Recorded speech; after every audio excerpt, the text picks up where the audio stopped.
We are here tonight to present to you the Meridian, which is a detection system that can identify and locate rogue or fake cell phone towers. But first, let me introduce the team. My name is Andrew, and I'm currently a second-year MBA student at the business school. I'm Taylor. I'm a junior in GS studying computer science. My name is Michael. I'm a senior in GS in computer science. I'm also a Marine Corps veteran. I'm Nina. I'm a senior studying computer science and math. I'm Caesar. I'm a junior studying computer science in the engineering school. I'm Ben. I'm a junior and I'm studying computer science. So to start from the beginning of the course, we originally partnered with the US Army, specifically the Asymmetric Warfare Group, which is referred to as AWG. You can think of AWG as a rapid response arm within the Army. And so if the Army has an issue that's happening that they need something that needs to be fixed within a few months or a year, that's going to be tasked out to AWG. The focus area was another constant that we started with in the beginning, and that was focusing on the cyber electronic warfare area. But as most teams have highlighted, where we started was not where we wound up. So in the week one, we were trying to build something that could do 3D mapping network infrastructure to helping to depict the cyber component of the battle space. The value was that we could identify what the vulnerabilities were and quantify the cyber risk posed to those digital assets on a base. The asset type that we were looking at would be military equipment, and the MVP type would be software. But by the end, we ended up something completely different. Instead, we were trying to detect cell towers versus fake cell phone towers, and the value was trying to protect soldiers when they were using their personal devices, and also trying to figure out who the adversaries were in trying to conduct that type of negative behavior with a fake cell phone tower. Before, we were focusing on military equipment, and by the end, we were focusing on commercial-grade cell phones. And the MVP type was going to be first and foremost focused on hardware versus the software. Outreach. We talked with over 50, we had over 50 different interviews, ranging from people in academia to law enforcement, to also the private sector as well, to provide a variety of different types of perspective. And here's our timeline. As we'll go through today, we spent a lot of times in weeks 2 through 6 focusing on that first kind of problem statement and trying to understand what exactly the solution was that was needed. We ended up coming up with an initial MVP, but then pivoting in week 8, continuing to validate that next pivot, and ultimately coming up with an MVP2. And as everyone has showed in H4D, the timeline doesn't always match the journey. And today we're going to go through the various peaks and valleys over the course of this presentation. All right, so in weeks 2 through 6, roughly, we had some issues contacting our sponsors. So we kind of did a few things. The first thing was just kind of going over the mission statement and making a word map out of that and focusing on the keywords and seeing exactly what they needed. In the meantime, we were contacting other people, some military, some in the private sector, banking or NYPD and stuff like that. And we started getting a better understanding what cyber risk actually means. We realized that assessing cyber risk doesn't really mean one thing. You can spread it out into 5, 6 different sectors. So we conducted a few interviews and asked a bunch of questions just to get a better idea. Here are some of the questions, such as in terms of stuff related to networking or just like CPUs or hardware or software versus stuff like that. And that led us eventually to our first MVP. We got to the understanding that, to say it in very simple terms, the more CPUs someone owns, the more vulnerable he is. So we got to our first MVP that kind of, what it does is it catalogs a base and all the CPUs that it has, and through some kind of calculation that we came up with, we can score with the scoring system. We can identify like vulnerable areas versus areas that are less vulnerable, and so this is pretty much what our first MVP looked like. So we had the base, and we cataloged everything inside the base, anything that had a CPU onto it, and we mapped out the vulnerabilities within those sectors. The second component was detecting the devices and putting it all in one database, and eventually kind of cataloging it and really understanding what, I guess, what is what in terms of vulnerability. Cool. So to illustrate kind of what Ben just said and what our journey was like more specifically, you know, when we were first given the idea of quantifying cyber risk, obviously a cyber environment involves all the CPUs, right, in a certain environment. And so in the beginning we were looking, you know, within a certain base, outside of certain bases. This is often what AWG is doing. They're going and operating in all sorts of different environments. And so we started there, and you know, in not getting any validation, we tried to look for themes. And then themes led us to what Ben just talked about, MVP1, which is the fact that oftentimes all the networked assets within a base, not outside, but within a base, oftentimes aren't always known, or all the necessary knowledge about those devices aren't known. And in doing so and in trying to validate that, we actually realized that that is already being acquired and already being done. There's already a lot of solutions in that. But nevertheless, you know, that we were onto something that was already being addressed was a positive. And so we kept going within those networked assets and keep trying to, you know, find new themes. And in doing so, we talked to commanders within AWG and actual people that have been or will be on that environment. And we noticed kind of a really interesting theme within people in those environments, as well as even people outside. And that these are some of the questions we asked to kind of get there. But once we, in asking this and in validating it, we found that actually, you know, cell phones that soldiers are bringing onto bases, they're buying them locally, they're buying local SIM cards. You know, this is something that isn't necessarily, you know, allowed or regulated. Ideally, it wouldn't happen, but that's not the time we live in. Soldiers want to communicate back to their loved ones and locally, and they want to go on the sites and apps that they always go on. So this is the reality, that soldiers and, you know, people coming onto bases are bringing these devices. And consistently, we learned that this is a problem that is real and wants to be validated. So what does that problem mean? It's that very easily with today's technology, somebody that is within a certain area can create a rogue cell tower. Picture's not really showing up, but right in the middle, someone can create a man in the middle of town. Oh, okay. Cool. So, yeah, someone can create a rogue station. This can be done for as low as $20, right? With things available on eBay and the like. And so very quickly someone could gain access to, you know, not the most high classified information, but data that a soldier on a base is transferring to either other soldiers or people back home. And so this is a real problem, and so we wanted to kind of address that problem.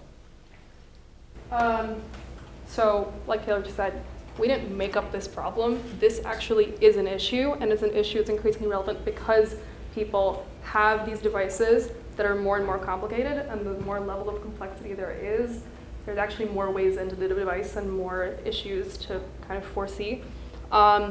And with a rogue station intervening in that cell tower communication, there's two potentials for how this could go wrong. One is if there's passive interference, the other is if there's active.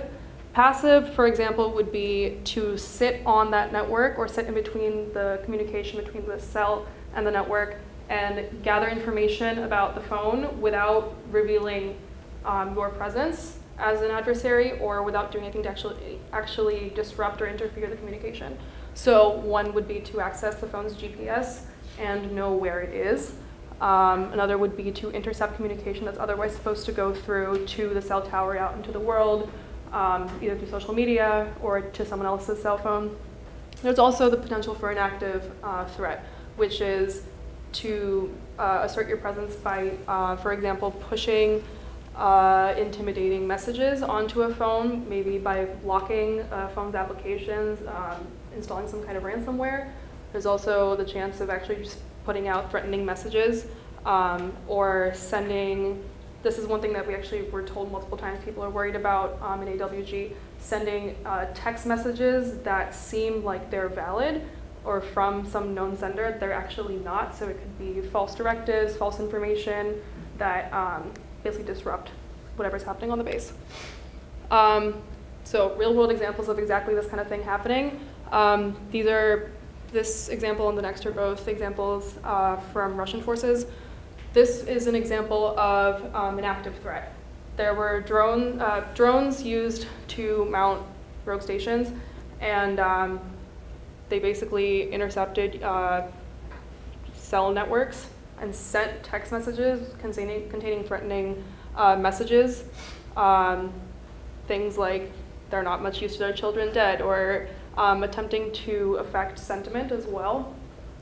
This is the modern equivalent of dropping pamphlets.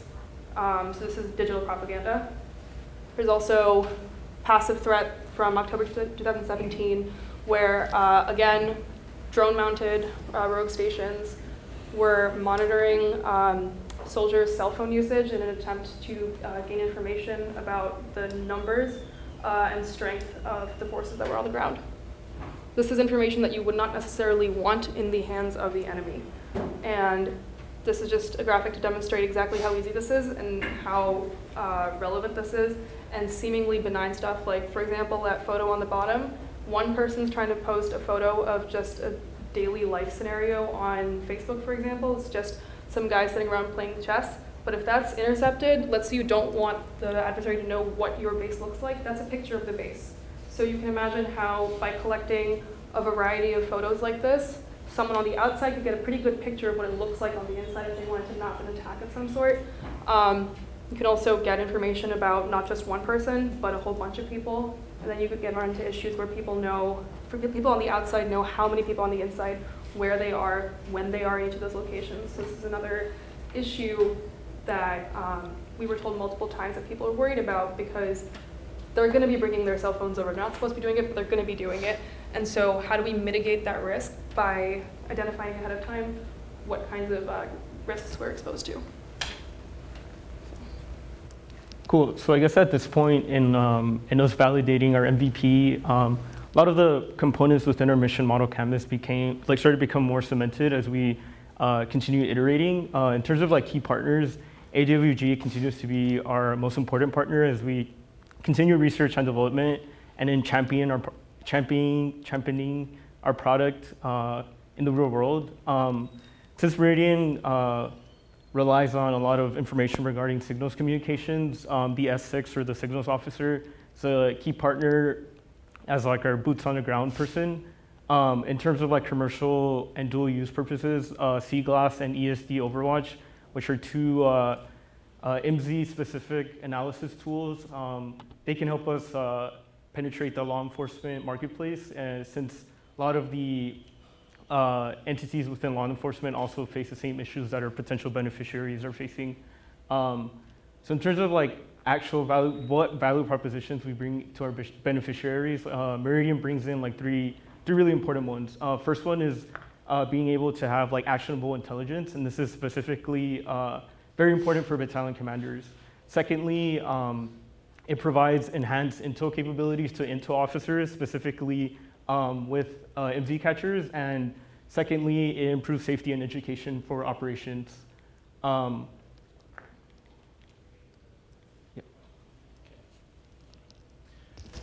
right, so at this point, we've come to our second and final MVP, which would be able to detect rogue stations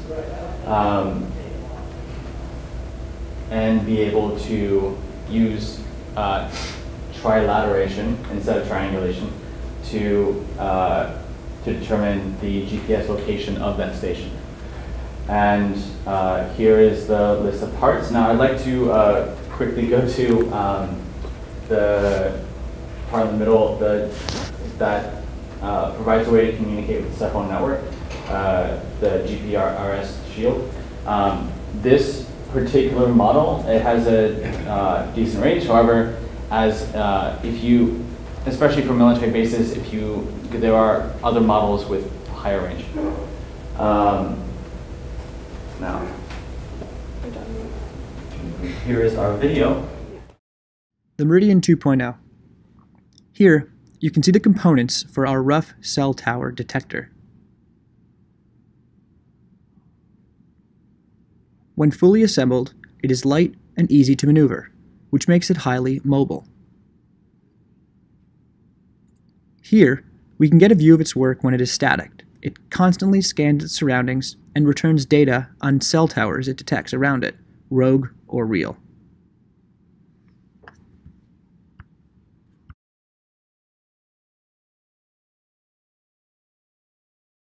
On the left is a military base, and on the right we see a local civilian neighborhood.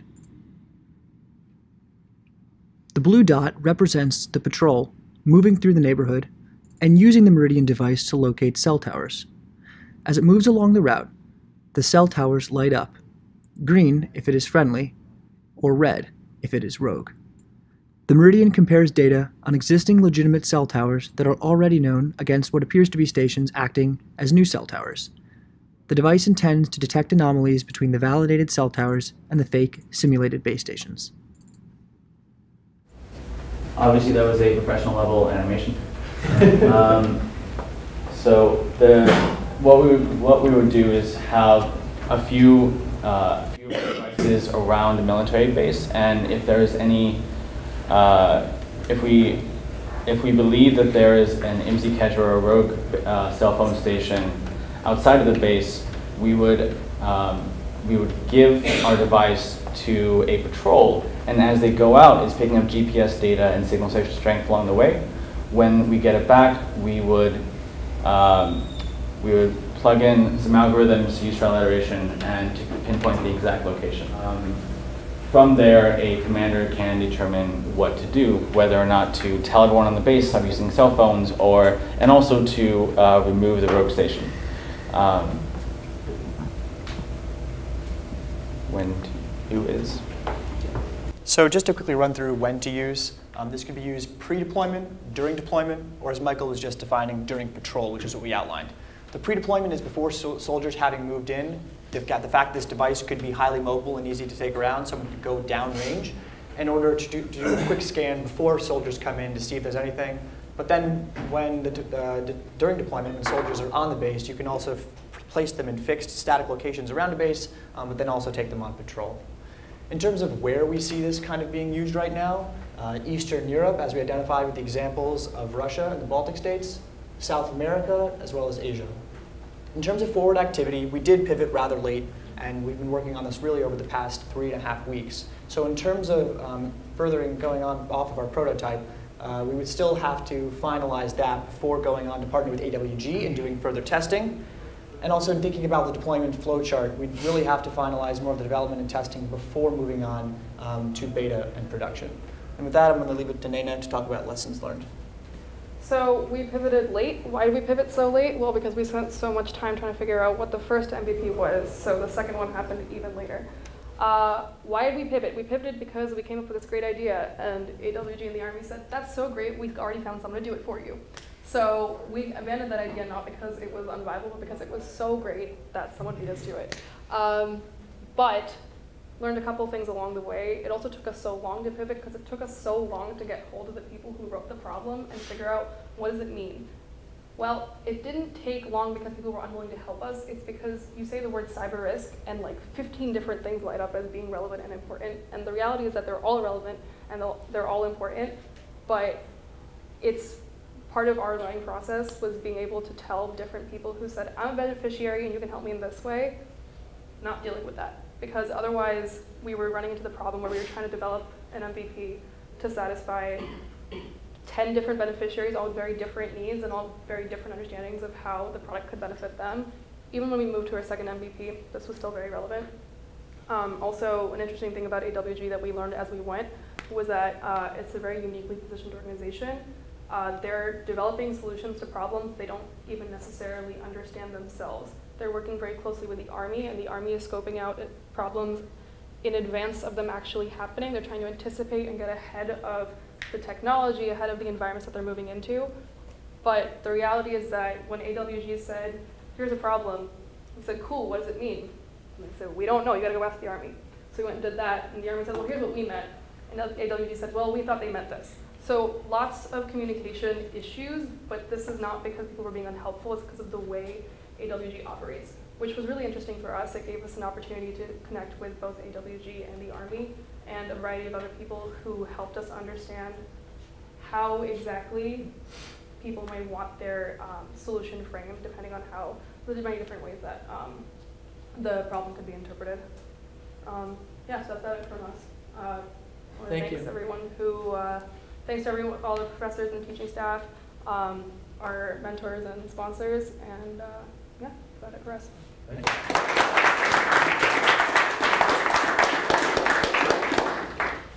Maybe this isn't true, but I always thought there was some maybe illegality with blocking cell phone towers, or it was hard to. There's an illegality regarding us actually testing it. It's a very gray area. Okay. And so there's actually a testing center in a military base in Indiana, which we can and would be allowed to test. Cool. The legality issues run into with commercial networks and basically jumping on their bandwidth to do stuff you're not supposed to do. Right. All these rogue stations are totally illegal, but that's our problem is basically figuring out a way to intercept and identify them without doing the same thing that they're doing. So we have to jump onto that military-owned network to do our job. So did you break the law in that video? No. Okay, just checking. Yeah, before we post any videos, right, you don't want to make sure that they're not posting any illegal activity that took place.